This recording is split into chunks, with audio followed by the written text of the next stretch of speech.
기도하시겠습니다. 하나님 아버지 감사합니다. 이날 아침 우리를 깨워주시고 주 앞에 나와 예배드리고 하나님을 경배할 수 있도록 축복하시니 감사합니다.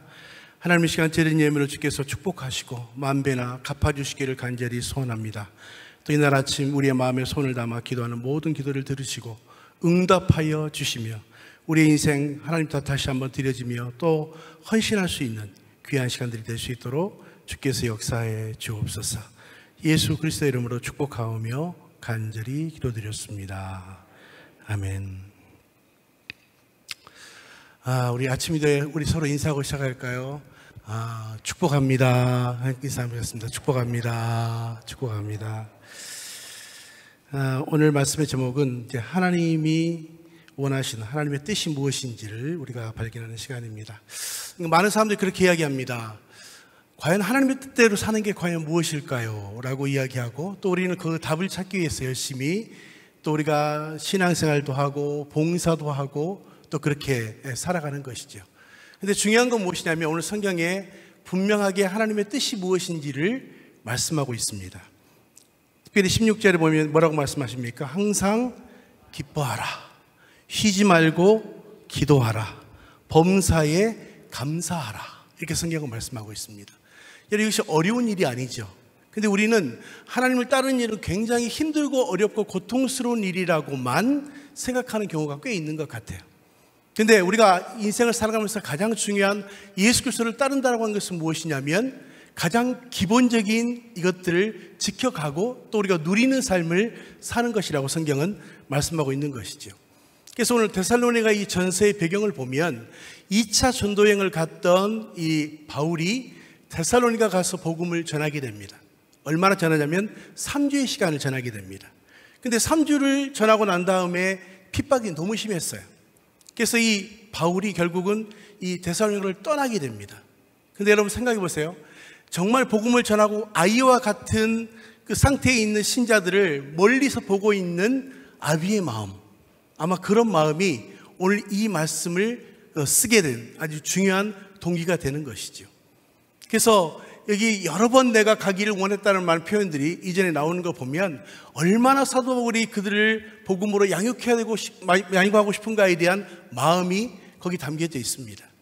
그래서 아마도 여러분의 자녀들에게 가장 중요한 무엇인가를 이야기하고 싶을 때 어쩌면 우리 유언처럼 아니면 멀리 있는 그 자녀에게 내가 꼭 해주고 싶은 이야기가 있다면 여러분 그 편지를 쓸 겁니다. 근데 바로 오늘 데살로니가서 전서의 내용을 보면 그 멀리 떨어져 있는 보지 못하는 성도들에게 어떻게 하면 주의 뜻대로 살 수 있을까를 쓴 편지가 바로 데살로니가 전서라고 이야기합니다. 그래서 우리가 생각할 때 정말 좋은 이야기 또 정말 그들에게 유익된 이야기를 하기를 원할 것입니다. 그런데 그들에게 있어서 어떻게 하면 내가 너희에게 가지 못하지만 하나님의 뜻대로 살 수 있을 것인가를 이야기할 때 이 말씀을 주시는 겁니다. 다시 한 번 읽으면 항상 기뻐하라. 쉬지 말고 기도하라. 범사에 감사하라. 이것이 그리스도 예수 안에서 너희를 향하신 하나님의 무엇이라고 말합니까? 뜻이라는 거예요. 하나님 우리에게 가장 요구하신 것은 무엇인가?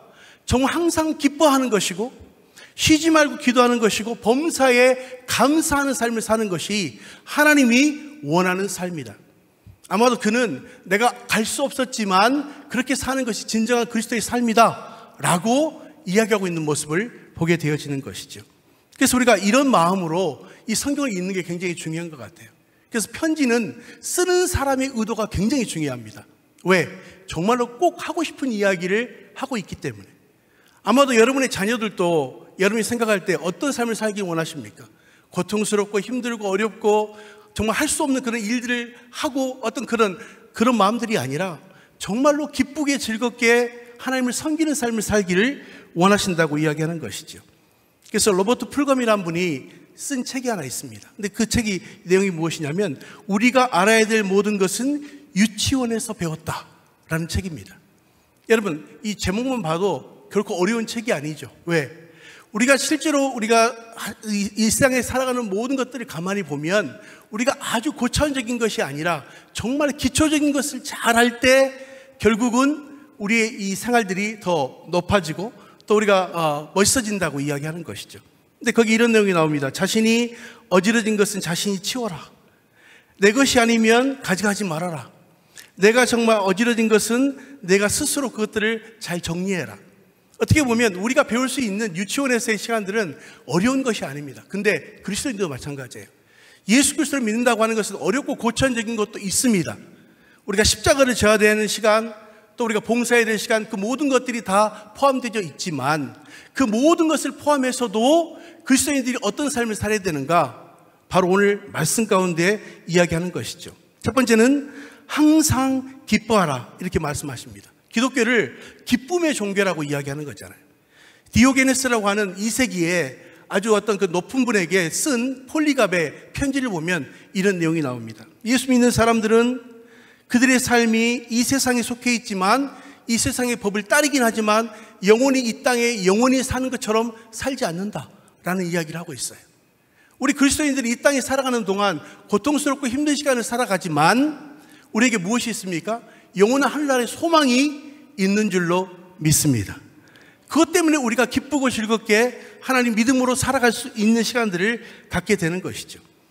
그래서 이 켈빈은 우리 그리스도인들을 두 가지로 정의합니다. 그리스도인들을 정의할 때 첫 번째, 십자가 위에서 자기 자신을 죽이는 삶. 십자가 위에서 자기 자신을 우리가 죽고 또 새롭게 사는 삶을 사는 존재, 이렇게 첫 번째로 이야기하고요. 두 번째는 순례자의 삶을 사는 것이라고 이야기해요. 여러분, 우리는 이 땅에 살지만 영원한 하늘나라를 향해서 가는 존재인 줄로 믿습니다. 그래서 우리가 똑같이 세상 사람들과 살지만 우리의 결론은 달라요. 제가 예전에 제 집이 광주였습니다. 제가 고향이 광주인데 광주 중앙교회가 있었습니다. 굉장히 큰 교회죠. 근데 제가 중학교 때 아마 중3으로 기억하는데 갔는데 그 학생 집회를 하는데 제가 제 뒷자리에 앉았기 때문에 목사님의 얼굴은 잘 기억이 안 나요. 그런데 목사님이 그런 이야기 합니다. 여러분, 두 사람이 서울역에서 출발해서 부산을 가게 됩니다. 요즘은 뭐 KTX가 있으니까 굉장히 빠른 시간에 갈 수 있지만 예전에는 아주 오랜 시간 동안 갔잖아요. 느리게. 근데 두 사람이 있는데 한 사람은 만면에 얼굴에 기쁨이 가득한 얼굴이에요. 근데 한 사람은 굉장히 아주 슬픔에 잠겨 있더라는 거죠. 두 사람이 똑같은 곳에서 출발해서 똑같은 목적지를 향해서 가는데 한 사람은 얼굴이 환하고 한 사람은 아주 고통스러운 그 이유가 있었습니다. 그것은 무엇이냐면 아주 얼굴이 환한 사람은 내가 이 밤을 지나서 내가 부산에 도착하면 나와 함께 결혼해야 될 피앙세를 만나는 거예요. 그래서 밤에 가면서도 그 마음에 언제나 기쁨이 있는 거예요. 한 사람은 자기 인생이 실패해서 예전에 우리가 태종대라는 게 있었잖아요. 그 사람들이 많이 이렇게 자살했던 시간이죠. 그것을 향해서 가고 있는 거예요. 그래서 이렇게 이야기합니다. 출발은 같이 가고 우리가 인생이 함께 가는 것처럼 보이지만 그 끝은 다릅니다. 여러분, 우리가 이 세상에 항상 기뻐할 수 있는 이유는 무엇입니까?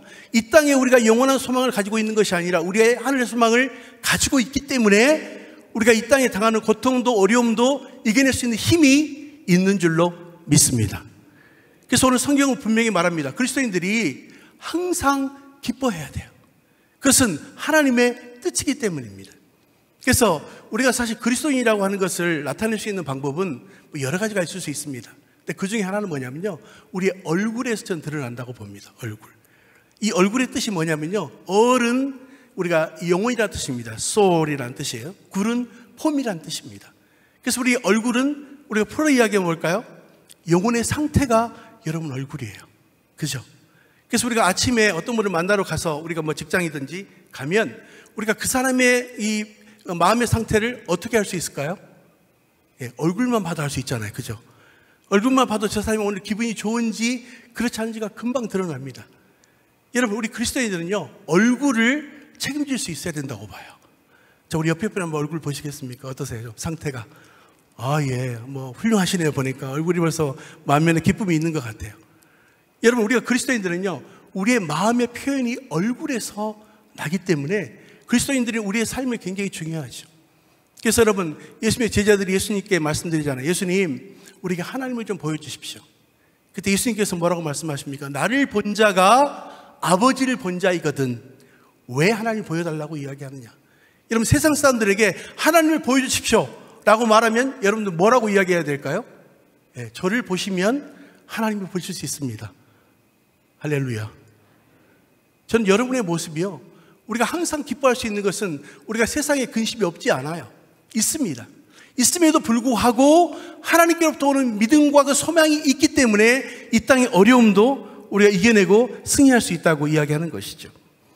그래서 히브리서 11장 6절에 말합니다. 믿음이 없이는 하나님을 기쁘시게 하지 못하나니 하나님께 나아가는 자는 반드시 그가 계신 것과 또한 그가 자기를 찾는 자에게 상 주신 이심을 믿어야 할지니라. 할렐루야. 여러분, 믿음이 없이는요 기쁘게 할 수 없어요. 우리가 세상에 어려움도 있지만 그래서 이길 수 있는 힘은 뭐예요? 바로 예수 그리스도 안에 소망이 있기 때문에 세상 사람과 다르게 살 수 있다는 거예요. 그렇다면 여러분, 저는 그렇게 여러분에게 여쭤보고 싶어요. 여러분, 예수 그리스도를 믿는 것은, 하나님을 믿는 것은 잘 살기 위해서 믿는 것입니까? 잘 죽기 위해서 믿는 것입니까? 어느 쪽이에요? 잘 살기도 하지만 궁극적으로는 잘 죽기 위한 거예요. 그래서 갈라디아서 2장 20절에 뭐라고 말씀하십니까? 내가 그리스도와 함께 십자가에 못 박혔나니 그런즉 이제는 내가 산 것이 아니요 내 안에 누가? 그리스도께서 사신 것이라. 이제 내가 살아가는 이유는 바로 그분의 영광을 위해 살아간다고 이야기하는 거 아니에요. 우리가 하루하루를 살아가면서 세상 속에 있지만 그럼에도 불구하고 우리 안에 예수 그리스도에 의해서 기뻐할 수 있는 존재가 그리스도인이라는 것이죠. 근데 저는 예수 믿지 않는 분들을 대상으로 제가 강의도 많이 하고 하잖아요. 그런데 제가 이제 직장에 가보면요, 그 사람이 예수 믿는 사람인지 아닌지를 금방 알 수가 있습니다. 우리가 생각하면 정말 그 직장에서 만면의 웃음을 띠고 있는 분들이 그리스도인 같은 경우가 많죠. 근데 대부분 제가 보면요, 세상죄를 지고 가는 어린 양의 표정을 다 짓고 사시더라고요. 왜 예수 믿는 사람들이 그렇게 그래야 될까? 그래서 제가 책을 썼는데요, 첫 번째 책이 우리 책이 14번째 책이 아까 어제 말씀드린 거 배우자라는 책인데, 첫 번째 책이 탁월한 왕따되기라는 책을 썼습니다. 탁월한 왕따되기. 제가 왜 책을 쓰게 됐냐면, 제가 직장에 가서 이렇게 복음을 전하다 보면 예수 믿는 사람들이 교회에서는 탁월한데 세상 속에서는 굉장히 힘들고 어려워하는 분들이 꽤 많더라고요. 그래서 제가 기도했습니다. 새벽에 나와서, 하나님, 그분들이 왜 교회에서는 정말 만면에 웃음을 띠고 정말 예수 그리스도를 믿는 사람으로서의 표적이 있는데 세상 속에서는 왜 그렇지 않을까요? 왜 왕따를 당할까요? 근데 기도하는데 하나님께서 이 왕따의 뜻을 재조명해 주시더라고요. 왕따의 뜻이 뭐냐면요, 왕 대신 주님을 따르는 사람들에게 왕따다. 여러분, 우리가 세상의 왕따가 아니고요, 왕 대신 주님을 따르는 사람이 왕따인 줄로 믿습니다. 근데 거기에 앞에 뭘 붙였냐면요, 탁월한 왕따되기. 탁월한 왕따되기. 그래서 저는 그리스도인들에게는요, 두 가지가 필요합니다. 첫 번째는요, 영성이 필요해요. 두 번째는 무엇이냐면 실력이 필요합니다. 영성과 실력이 함께 갈 수 있는 것이 진정한 그리스도인의 삶이라고 이야기해요. 근데 제가 첫 번째 책인데 굉장히 많은 분들에게 영향력을 줬던 것 같아요. 근데 여러분, 중요한 건 우리의 삶에 예수 그리스도를 믿는 것은 십자가의 고통도 있지만 십자가의 고통 이후에 부활의 소망이 있기 때문에 우리가 기쁘게 즐겁게 살 수 있어야 된다는 거예요. 그래서 여러분이 정말 예수 그리스도를 믿는 것이 너무 기뻐해야 돼요. 그래서 여러분의 자녀들이 예수 그리스도를 믿는 것은 바로 저런 것이구나. 저희 집안은 아버님은 장로님이시고 어머님은 전사님이셨습니다. 근데 저는요, 하나님을 어떻게 만나게 되냐면 저는 아버지를 통해서 하나님을 알게 됐어요. 저는 아버지의 삶이 저에게 너무너무 좋았어요. 하나님이라면 아버지 같은 분이겠다. 지금 하늘나라 가셨지만 여러분, 분명한 것은 우리의 신앙의 위전은요, 우리를 통해서 복음이 가정에게도 증거된다는 거예요. 아마 여러분은 정말 예수 그리스도를 믿고 기쁘게 하나님 나라를 위해서 이렇게 섬기고 봉사하는 모습을 보면 여러분의 자녀도 축복을 받게 될 줄로 믿습니다. 그래서 우리의 삶이 너무 중요해요. 예수 믿는 것이 고통스러운 것이 아니라 예수 그리스도의 십자가와 더불어 내가 소망이 있기 때문에 그 소망으로 인해서 우리가 날마다 즐거워하고 기뻐하고 또 하나님께서 원하시는 믿음의 삶을 살게 되는 것이죠. 그래서 하나님께서 가장 기뻐하는 건요, 믿음이 없이는 기쁘시게 할 수 없습니다. 그 믿음의 근거는 우리가 천국에 대한 소망이고, 천국에 대한 소망이 있다고 하는 것은 우리가 이 땅의 어떤 어려움도 이겨낼 수 있는 힘이 그리스도 안에 있다고 하는 것을 말씀하시는 것이죠. 그래서 베드로전서 5장 7절에 보면 말합니다. 너희 염려를 다 주께 맡기라. 이는 그가 너희를 돌보심이라. 할렐루야.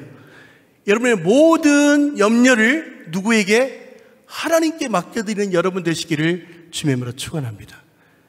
그래서 우리가 이 땅에 살지만 우리의 소망은 어디에 있어요? 하늘나라에 있는 거예요. 이 땅에 있지만 하늘나라의 소망이 있기 때문에 오늘도 내가 기쁘게 살 수 있는 거예요. 근데 그 기쁨은 우리가 웃는다는 기쁨의 어떤 그런 표현들이 아니라 하늘에서부터 오는 평강이 우리 안에 있기 때문에 여러분을 보면 그리스도가 보이는 거예요. 마치 모세가 하나님 산에 올라갔잖아요. 시내산에 올라갔다 내려왔습니다. 무엇을 가지고? 십계명을 가지고. 그런데 이스라엘 백성이 모세를 보자마자 깜짝 놀랍니다. 그가 뭐예요? 모세 얼굴에서 뭐가 났어요? 광채가 났다고 말해요. 광채. 근데 성경을 보면 모세는 자기 얼굴에서 광채가 나는지 스스로 알지 못했다고 나와요. 그래서 결국은 이스라엘 백성이 너무 놀라니까 얼굴에 수건을 쓰게 되잖아요. 저는 그걸 보면서 그런 생각을 했어요. 그가 왜 얼굴에서 광채가 났냐는 거예요. 모세가. 그 이유가 뭐예요? 하나님과 함께 있었기 때문에 그래요. 하나님의 영광이 그 안에 있었기 때문에. 그래서 우리가 영광이란 말, 글로리란 말의 뜻이 뭐예요?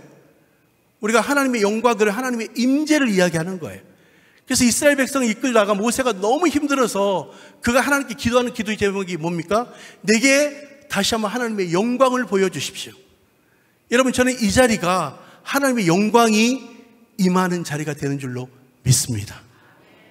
그래서 여러분, 우리 출애굽에 보면 그런 말 했잖아요. 토단을 쌓고 거기에 제물을 드리고 하는 곳에 하나님이 임재하시고 축복하시겠다고. 우리가 하나님을 만나기 위해서 우리가 어디 가는 것이 아니고 우리가 예배하는 이 자리에 하나님이 임재하셔서 여러분을 축복하시는 줄로 믿습니다. 그래서 저는 이 자리는요, 너무 소망스러운 자리예요. 그리고 하나님의 임재가 있기 때문에 우리가 기뻐할 수 있는 이 자리가 이 자리라고 이야기하는 거죠. 그래서 저는 예배하는 자는 저는 분명히 하나님이 축복하실 줄로 믿습니다. 그래서 물론 이 자리에 못 올 수도 있어요. 그렇지만 중요한 건 이 자리에 나오신 여러분은 하나님이 특별하게 깨우시고 만나시고 축복하시기 위해서 이곳에 보내신 줄로 믿습니다. 그래서 저는 우리가 이 기쁨은 뭐예요? 세상이 줄 수도 없고 알 수도 없는 기쁨을 우리는 경험하는 거예요. 저는 이민 목회를 10년 했습니다. 캐나다 토론토에서. 이민 목회가 참 쉽지 않았어요. 이 목회 자체가 힘들 수 있지만, 근데 참 어려운 어떤 그런 과정 속에 있을 때 정말 고통스럽더라고요. 근데 새벽까지 잠을 이루지 못했어요. 그런데 제가 기도하는데 하나님의 평강이 임하기 시작하는데요. 정말로 세상이 줄 수도 없고 알 수 없다는 그 찬송처럼 제가 지금까지 한 번도 경험하지 못한 그 평강이 오기 시작하는 거예요. 그래서 왜 믿음의 선배들이 죽음을 무릅쓰고 예수 그리스도를 전하고 부인하지 않았는가? 그것은 뭐예요? 하늘나라를 경험했기 때문이에요. 그때 하나님이 고통 중에 있을 때 이렇게 말씀하시더라고요. 그때는 또 아마 영어로 이야기하세요. I know you. 내가 너 안다. 내가 네가 얼마나 힘든 줄 안다. 여러분, 그 음성을 듣는데요, 세상에 갑자기 모든 것들이 일시에 사라지더라고요. 마치 이 어둠에 빛이 들어오면 여기가 다 빛의 공간으로 바뀌는 것처럼 예수 그리스도의 평강이 오기 시작하는데, 그것은 내가 지금까지 경험하지 못했던 말로 표현할 수 없는 기쁨들이 우리 안에 있는 거예요. 여러분, 우리가 예수 그리스도를 믿는 것은 무엇입니까? 예수 믿는 건 뭐예요? 받은 증거 많도다. 그 받은 증거가 뭐예요? 세상 사람이 경험할 수 없는 것을 경험하고 있는 거죠. 정말 우리가 이 새벽에 깨워서 나오는 게 쉽지 않아요. 그죠? 그런데 우리가 이 자리에 나와서 말씀을 듣고 하나님 주신 은혜가 얼마나 큰가를 경험했기 때문에 이것을 우리가 바꿀 수 없는 거예요. 타협할 수 없는 거예요. 전 여러분에게 항상 예수 그리스도의 평강이, 그 기쁨이 넘치는 여러분 되시기를 주님의 이름으로 축원합니다. 그래서 여러분을 보면서 이렇게 말해야 되잖아요. 나도 당신처럼 살고 싶습니다. 어떻게 하면 내가 이런 세상 속에서의 고통을 기쁨으로 바꿀 수 있을까요? 저는 여러분, 그 모든 것의 비밀이 우리 안에 있습니다. 그래서 빌립보 4장에 보면 주 안에서 항상 기뻐하라. 내가 다시 말하노니 기뻐하라. 여러분 사실 빌립보의 이 배경을 보면 이 빌립보서의 배경이 뭡니까? 이 로마의 감옥에서 쓴 편지예요. 기뻐할 수 없는 환경입니다. 근데 그 환경을 극복하고 바울은 말합니다. 기뻐하라. 내가 다시 말하노니 기뻐하라. 여러분, 이 기쁨은 세상이 줄 수 없는 기쁨이에요. 하나님께서 우리에게 주시는 평강의 기쁨을 주시는 줄로 믿습니다. 그래서 제가 2번 정도 성지순례를 갔어요. 특별히 그때 제가 제일 또 특별히 은혜를 받은 곳이 어디냐면요, 요한계시록을 쓴 반모섬에 갔습니다. 혹시 반모섬에 가보신 분 계신가요? 앞으로 가고 싶으신 분, 손 두 분은 다 갈 줄로 믿습니다. 다시 한번, 반모섬에 가고 싶으신 분, 손 두 분은 다 갈 줄로 믿습니다. 믿음이 있어야 간다니까요. 믿음은 바라는 것들의 실상이요, 보지 못하는 것들의 증거라 그랬잖아요. 네. 근데 참 제가 놀라운 건요, 그 계시 동굴이 있습니다. 근데 그 계시 동굴 위쪽에 이제 지금으로 말하면 중세 지어진 수도원 같은 게 있어요. 근데 거기를 갔는데요, 수도원 딱 들어가자마자 벽이 있는데 그 벽에 그 예수님이 재림하시는 모습이 있어요. 그리고 거기에 수많은 사람들이 있는데 이 하늘에서 면류관이 이렇게 내려오는 거예요. 그걸 그려놨어요. 그걸 보는데요, 얼마나 소망이 있는지 몰라요. 정말 어떻게 보면 이 사도 요한은요, 그곳에 유배 갔거든요. 그래서 계시동굴에서 유배 속에서 이 요한계시록을 쓰는데 그곳에 기쁨이 있을 수 있는 그 장소가 아니잖아요.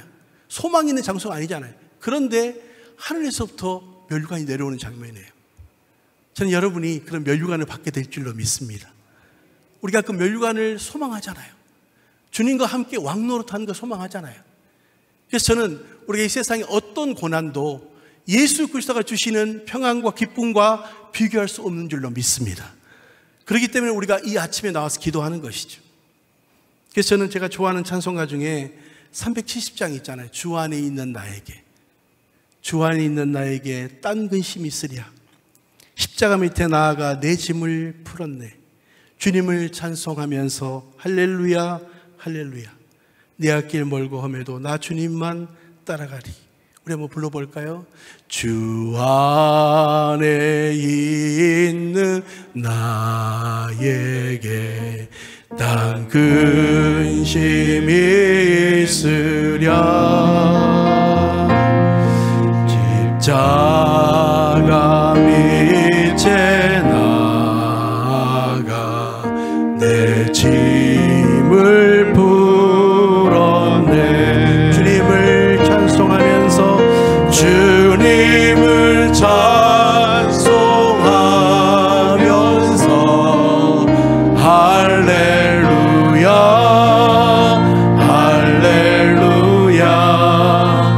내 앞길 멀고 험해도 나 주님만 따라가리. 아멘. 저는 이 찬송을 부를 때마다요, 하나님의 영광, 하늘의 평강을 경험합니다. 주 안에 있는 나에게 딴 근심이 없어요. 주 안에 있을 때, 우리가 주 밖에 있을 때는 근심이 있죠. 근데 그리스도 안에 있을 때는 딴 근심이 없어요. 저는 3절이 참 좋아요. 내 주는 자비하셔서 늘 함께 하시고 내 궁핍함을 아시고 늘 채워주시네. 2절, 그 두려움이 변하여 내 기도 되었고 전날의 한숨 변하여 내 노래 되었네. 저는 이 찬송을요, 조용히 불러요. 놀라운 건요, 정말 하늘에부터 오는 평강이 느껴지는 거예요. 그래서 저는 예수 그리스도를 부인할 수 없습니다. 왜? 하늘나라를 경험했기 때문에. 예전에 천국을 보고 오신 우리 목사님이 계셨어요. 근데 그분이, 우리가 예전에는 부흥회를 새벽, 오전, 오후, 저녁까지 했잖아요. 근데 그분이 오시는 날 이렇게 말했습니다. 여러분, 제가 마지막 날 천국에 대해서 어떤 곳인지 제가 이야기 드리겠습니다. 그러니까 그날만을 기다리는 거예요. 마지막 시간이 됐어요. 그 천국에 대한 이야기를 듣는 시간. 그분 보고 왔으니까. 근데 그분이 전라도 신안분이셨거든요. 뭐라고 이야기하면 이렇게 해요. 어허이 그러는 거예요. 어허이 뭐예요? 말을 하긴 해야 되는데 이게 설명이 안 되는 거예요. 설명이 안 되는 거예요. 계속 어허이 말하는 거예요. 보고는 왔는데, 물론 또 천국에 대한 이야기 하셨어요. 근데 저는 그 어허이 소리가 계속 기억이 나더라고요. 뭐냐면 천국을 봤어요. 요한계시록에 기록한 여러 가지 정말 보석과 같은 것을 봤어요. 그런데 그걸 인간의 언어로는 해석할 수도 설명할 수도 없었다고 이야기하는 거예요. 영원한 하늘나라가. 저는 그것을 믿습니다. 그래서 이 땅에 어려움과 고통이 있지만 소망으로 살아갈 수 있는 거예요. 전 여러분이 그 소망으로 항상 기뻐할 수 있는 여러분 되시기를 주님으로 축원합니다. 그래서 피터 리버라는 분이 미국의 신학자인데요. 그분이 작가이기도 합니다. 그러면 이렇게 말합니다. 돈으로 살 수 없는 것, 돈으로 호화로운 집을 살 수 있어도 행복한 가정은 살 수 없습니다. 돈으로 최고의 좋은 침대는 살 수 있어도 최상의 달콤한 잠은 결코 살 수 없습니다. 돈으로 책은 살 수 있어도 지혜는 살 수 없습니다. 돈으로 지위는 살 수 있어도 가슴에 우러나오는 존경심은 결코 살 수 없습니다. 돈으로 약은 살 수 있어도 건강은 살 수 없습니다. 돈으로 맛있는 음식을 살 수 있어도 식욕은 살 수 없습니다. 여러분 어떻게 생각하세요? 맞죠? 여러분 세상에 아무 어떤 것으로도 예수 그리스도가 주시는 평안과 주시는 이 채움을 결코 세상은 줄 수 없다고 이야기하는 거죠. 두 번째는 뭐라고 말합니까? 쉬지 않고 기도하라. 쉬지 말고 기도하라. 여러분 쉬지 말고 기도하라는 말을 다른 말로 표현하면 뭐냐면 내가 항상 너의 기도를 듣고 응답해 주겠다는 말씀의 근거가 되는 것입니다. 항상 기도하라. 여러분 기도의 가장 중요한 건 무엇입니까? 우리가 무엇인가를 구하는 것이 기도일 수도 있지만 이 기도는요 그분과의 대화 아닙니까? 저는 그런 기억이 나요. 꼭 학교를 가면요 도시락을 안 갖고 오는 아이들이 있습니다. 가끔씩 집에다 놓고 보면 한참 공부를 하다 보면 앞에 이렇게 문이 뼈끔 열리면서 엄마 얼굴이 이렇게 들어오는 거예요. 그리고 뭘 가져왔어요? 도시락 갖고 도시락. 예. 근데 여러분 저도 그런 경험이 이제 몇 번 있었지만 여러분 도시락이 반가워요? 엄마가 반가워요? 예, 엄마가 반가워야 되는데 도시락이 반가운 거예요. 여러분 기도하면 무엇이 기뻐야 됩니까? 하나님을 만나고 경험하는 것이 기뻐야 되는데 내가 무엇인가를 얻고 소원하는 것을 이루는 것에 대한 더 포인트가 있는 거예요. 여러분 이게 바뀌어야 됩니다. 그래서 우리 사도행전 1장 8절에 보면 오직 성령이 너희에게 임하시면 너희가 권능을 받고 예루살렘과 온 유대와 사마리아 땅끝까지 이르러 내 증인이 되리라. 할렐루야. 근데 여기에 주어가 뭐예요? 성령입니다. 성령님. 성령이 임하셔야 이런 것들이 가능해요. 기도할 때 성령이 도우셔야 기도가 가능한 줄로 믿습니다. 왜? 성경이 뭐라고 말씀하십니까? 말할 수 없는 탄식으로 우리 안에 오셔서 기도해 주시는 분이잖아요. 그래서 저는 여러분 우리가 성령 받지 않고는 결코 신앙생활 할 수 없어요. 왜? 성령이 충만해야만 기도할 수 있기 때문입니다. 그래서 저는 여러분 이번에 하프타임에 가장 중요한 기도가 3가지 기도 제목이 있습니다. 저는 이 기도를 평생 해왔어요. 첫 번째 만남의 축복, 두 번째 지혜, 세 번째 형통함. 저는 이것을 평생 기도해왔습니다. 첫 번째가 뭐라고요? 만남의 축복, 두 번째 지혜, 세 번째 형통함. 참 놀라운 건요 이 기도 한 대로 하나님께서 역사하시더라고요. 여러분 세상에 살아가는 동안 우리가 예수 그리스도를 만나는 것이 가장 첫 번째죠. 두 번째는 뭐예요? 좋은 만남의 축복이 중요한 거예요. 특별히 여러분 자녀들을 위해서 기도할 때 정말 중요합니다. 저 자신을 위해서도 기도하지만 근데 저는 자녀들을 위해서 이 기도를 어렸을 때부터 했어요.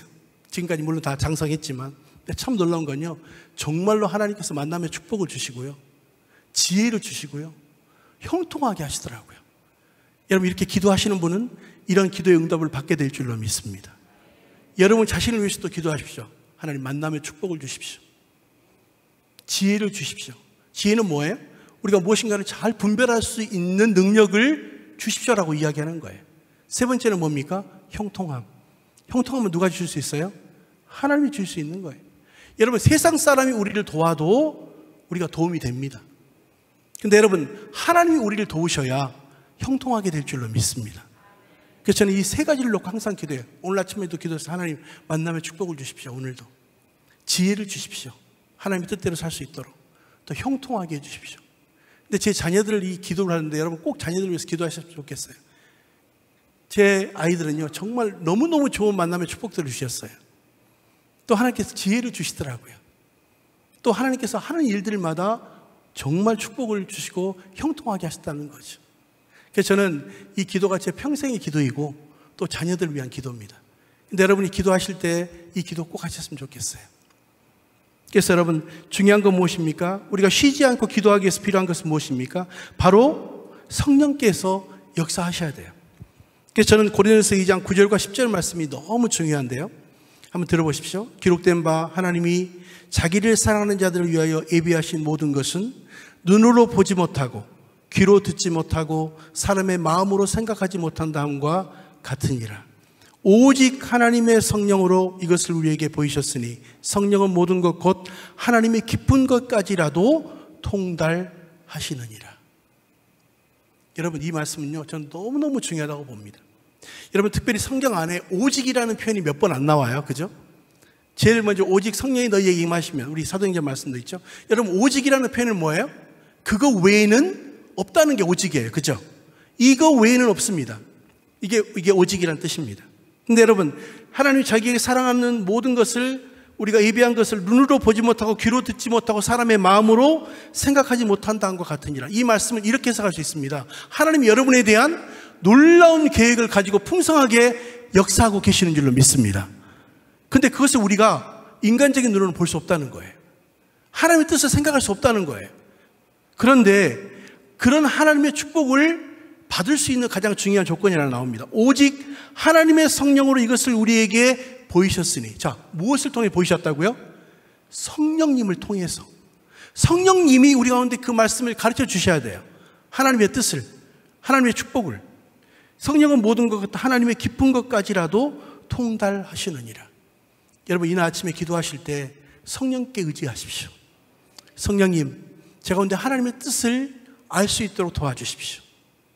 또 하나님 무엇을 내게 입에 놓으셨는지에 대한 그 축복을 내가 깨달을 수 있도록 내 눈을 성령님 열어주십시오. 제가 처음 예수 그리스도를 믿고 난 다음에, 저는 이제 모태신앙인데, 사실 모태신앙이란 말이 맞습니까? 틀립니까? 저는 가만히 생각해보니까 모태신앙이라는 건 좀 틀리고요, 모태출석이 맞는 것 같아요. 왜? 어머의 뱃속에 내가 출석한 거지 내가 믿음으로 나온 건 아니니까. 그렇잖아요. 결국은 예수 그리스도는 내가 개인적으로, 인격적으로 내가 만나야 되니까. 근데 어쨌든 부모님으로부터 그런 놀라운 축복을 받았다는 생각을 합니다. 그런데 중요한 건 무엇이냐면, 제가 예수 그리스도를 처음 영접한 다음에 한 가지 변화가 있었어요. 그것은 무엇이냐면요, 성령이 내 가운데 임하시니까 세상이 다르게 보이기 시작하더라고요. 눈이 바뀌더라고요. 눈이 바뀌어요. 그리고 하나님의 뜻이 무엇인지를 성경을 볼 때 깨닫게 하는 하나님의 은혜가 있더라고요. 여러분, 성령께 의지하시기를 바랍니다. 여러분, 우리가 성부, 성자, 성령이 아시잖아요. 우리가 성부, 하나님은 모든 것을 창조하신 하나님, 주관하신 하나님. 성자는 우리를 위해서 예수 그리스도의 십자가를 주시고 우리에게 구원을 베푸시는 하나님. 세 번째, 성령은 어떤 분입니까? 우리를 도우시는 하나님이에요. 말씀을 깨닫게 하시고 하나님의 뜻이 무엇인지를 알려주시는 하나님이 성령 하나님이에요. 그래서 여러분, 저는 성령께 의지하셔야 됩니다. 성령께 의지하셔야만 하나님의 뜻대로 기도할 수 있고 우리에게 어떤 하나님의 뜻이 있는지를 알게 된다고 하는 것이죠. 그래서 유다서 1장 20절에 말합니다. 사랑하는 자들아, 너희는 너희의 지극히 거룩한 믿음 위에 자신을 세우며, 따라서 하십시오, 성령으로 기도하며. 성령으로 기도하라고 말씀하십니다. 우리가 기도할 때 그냥 기도하는 게 아니라 이 시간 성령으로 기도하셔야 돼요. 성령께서 가르쳐 주시는 대로, 말씀하시는 대로. 더불어 이제 세 번째는 무엇이냐면 마지막입니다. 감사는 범사에 감사하라고 말합니다. 범사에 감사하라. 이런 범사는 무엇입니까? 모든 것이란 뜻입니다. 모든 것. 자, all things, everything 이렇게 말하죠. 모든 것에 감사하라. 여러분, 이 모든 것 안에는 혹시라도 우리가 당하는 어려움과 고통이 있을지라도 감사라는 거예요. 왜? 그 감사의 조건은 뭐예요? 그럼에도 불구하고 하나님은 역사하신다. 합력하여 선을 이루신다 라고 하는 믿음이 그 안에 깔려 있는 거죠. 그래서 우리가 감사라는, 우리가 땡큐 그러잖아요. 땡큐. 이 땡큐는 think, 생각한다라고 하는 어원이 같습니다. 우리가 감사한다는 건 뭐예요? 생각하는 것입니다. 어떤 생각? 하나님이 나에 대한 축복에 대한 생각. 이 어려움도 극복하게 하시고 그것을 통해서 하나님이 영광을 받으실 것이라고 하는 분명한 믿음의 고백이 그 안에 담겨져 있는 거죠. 그래서 이스라엘 백성이 440년 동안 종살이 했잖아요. 그리고 나서 그들이 이제 하나님께 이제 예배를 드립니다. 번제를 드리죠. 근데 그 보면 유월절, 맥주절, 장막절 이런 절기들의 공통적인 특징은 뭐냐면요, 기억하라는 겁니다. 기억하라는 거예요. 패스오버, 내가 너희를 위해서 이 구원을 베푸는 것을 기억하고, 장막절, 또 우리가 이런 여러 가지 오순절 이런 것들을 통해서 하나님이 우리에게 주셨던 어떤 은혜가 있었는지를 기억하고 감사하고 또 믿음으로 나아가라고 이야기하는 것이죠. 그래서 저는 어려움이 없을 수 없어요. 있습니다. 근데 여러분, 찬송가 중에 무슨 일을 만나든지 만사형통하리라. 할렐루야. 전 그렇게 되시기를 바랍니다. 근데 여러분, 실제적으로 만사형통하기 위해서 어려움도 있어요. 근데 이게 영어로 보면요, 이런 표현입니다. Jesus do all things well. 예수님께서 함께 하심으로 모든 것이 가능합니다. 이런 뜻이에요. 근데 우리는 그걸 이제 만사형통이라고 표현해요. 우리가 예수 믿기 때문에 우리가 어려움도 당할 때가 있습니다. 때로는 뭐 병의 어떤 어려움도 있고 또 교통사고의 어려움도 있고 많이 있어요. 그럼에도 불구하고 예수님께서 함께 하시기 때문에 우리는 감사할 수 있게 되는 줄로 믿습니다. 더불어 이 말씀을 우리가 다시 한번 기억하면서 이 감사 안에 하나님의 역사가 일어난다고 이야기하죠. 그래서 여러분, 하나님의 뜻은 쉽습니다. 첫 번째 무엇입니까? 항상 기뻐하라. 쉬지 말고 기도하라. 범사에 감사하라. 이는 너희를 향하신 뭐예요? 하나님의 뜻이니라. 여러분, 오늘 하루를 그렇게 사시기를 바랍니다. 그것이 우리가 살아가는 동안 가장 중요한 그리스도인의 삶이라고 이야기해요. 항상 기뻐하는 거예요. 그 부분만 보면 왜 기뻐할까를 물어보게 되는 거죠. 마치 베드로전서에 보면 너희가 어떤 소망이 있는지를 사람들에게 말할 수 있도록 항상 준비하라는 말씀이 있잖아요. 그런 것처럼 항상 기도할 때 성령의 의지해서 기도하시고 또 항상 감사하는 모습을 통해서 하나님께 영광을 돌리는 거죠. 그래서 제가 제 어머니에게 배운 게 하나 있습니다. 우리가 보통 죽겠다는 말을 많이 쓰잖아요. 죽겠다. 근데 여러분, 참 놀라운 건요, 말에는 힘이 있잖아요. 그래서 여러분, 죽겠다고 하면 안 되고 죽게 있다 이렇게 이야기를 해요. 죽게 있다. 얼마나 좋은지 몰라요. 죽게 있다. 주님 안에 있다는 거예요. 죽겠다가 아니라 죽게 있는 거예요. 죽게 주 안에 있는 거예요. 사람들이 막 자살한다 그러잖아요. 그걸 거꾸로 얘기하면 뭐예요? 살자가 되는 거예요. 살자가 돼요. 세상 사람들과 반대 정신으로 살아가면 그리스도인들은 승리할 수 있게 될 줄로 믿습니다. 그렇다면 여러분, 오늘 우리에게 주신 하나님의 뜻, 더불어 이렇게 성경은 말씀하시죠. 그 뒤에 보면 성령을 소멸치 말고 애언을 멸시치 말고 범사해야 하려 좋은 것을 취하고 악은 어떤 모양이라도 버리라. 저는 여러분, 이 앞에 있는 세 가지를 하고 하나님 뜻대로 살게 되면 뒤에 나머지 분들도, 우리가 부분들도 충분히 그렇게 살 수 있는 힘을, 지혜를 주실 줄로 믿습니다. 그렇다면 여러분, 이날 아침 하나님의 뜻은 무엇입니까? 항상 기뻐하는 것입니다. 쉬지 말고 기도하는 것이고, 그 다음에 우리가 감사하는 것이죠. 이럴 때 하나님의 뜻을 이룰 수 있는 여러분의 인생의 후반전이 되시기를 주님의 이름으로 축원합니다. 기도하겠습니다. 하나님, 이 새벽에 우리를 깨워주시고 주 앞에 나와서 예배하며 또 말씀을 들을 수 있는 하나님의 은혜를 허락하시니 감사합니다. 하나님, 우리가 항상 기뻐하고 쉬지 말고 기도하고 범사에 감사하는 것이 하나님의 뜻인데, 그런 믿음의 삶을 우리 인생의 반전에 살아갈 수 있도록 축복해 주시고 우리에게 만남의 축복과 제어와 형통함이 있는 믿음의 삶을 살 수 있도록 주님 도와 주옵소서. 예수 그리스도의 이름으로 간절히 기도드렸습니다. 아멘.